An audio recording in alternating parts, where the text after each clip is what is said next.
नमस्कार दोस्तों, पिछले वीडियो में मैंने आपको रिट वगैरह बता दी थी, जिसके बेस पर आर्टिकल 32 के तहत सुप्रीम कोर्ट मूल अधिकारों के हनन के लिए मूल अधिकारों का उल्लंघन होने पर उसका किसी ने गलत यूज किया है तो कार्रवाई करता है। वो आप जाके देख लीजिएगा पिछले वीडियोस में, और आर्टिकल 32 वाले वीडियो में आपको क्लियर हो जाएगी ये सारी चीजें।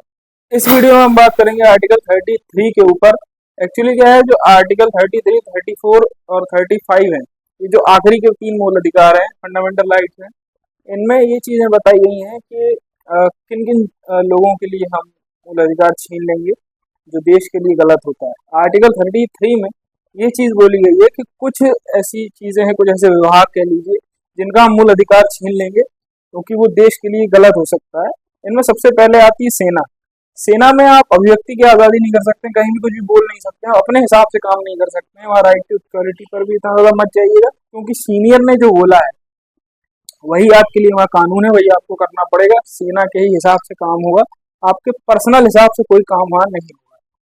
अगली चीज आती है गुप्तचर, यानी कि रॉ आईबी, जो हमारे देश की इंटेलिजेंस एजेंसीज हैं, उन एजेंसीज के जो काम है उनको भी उनका भी मूल अधिकार छीना हुआ है। क्योंकि नॉर्मल सी बात है, जो इंटेलिजेंस एजेंसीज हैं वो शांति से काम करती है, वो अंदर अंदर काम करती है, देश के लिए काम करती है। वो कहीं भी आके कुछ भी बोल नहीं सकती, कोई भी चीजें क्लियर नहीं कर सकती लोगों के सामने, वरना उनको खुद को तकलीफ होगी, देश की सुरक्षा में, इंटरनल सिक्योरिटी में इसमें तकलीफ आएगी। ये चीज जो इंडिया के राजदूत होते हैं, आईएफएस ऑफिसर्स होते हैं, वही देशों में जो जाते हैं, भारत देश के नेतृत्व राष्ट्रपति की तरफ से जाते हैं नेतृत्व के तौर पर, तो उनकी भी अभिव्यक्ति की आज़ादी और काफी सारे मूल अधिकारों को छीन लिया गया है, इसीलिए क्योंकि राष्ट्र हित की बात है। चौथी चीज जो है वो मीडिया है।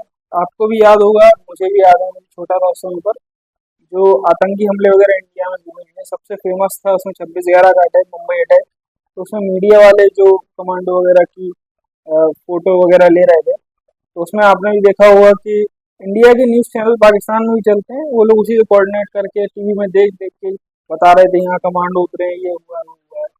तो ये चीज़ गलत थी। हमारे मेजर उन्नी कृष्णन भी उसी की वजह से मारे गए थे आतंकवादियों के द्वारा। तो ये चीज़ है, इन चारों का हटा दिया गया, इनके जो मूल अधिकार इनको छीन लिया है, क्योंकि ये राष्ट्र हित के विरुद्ध हो जाएगा कहीं ना कहीं।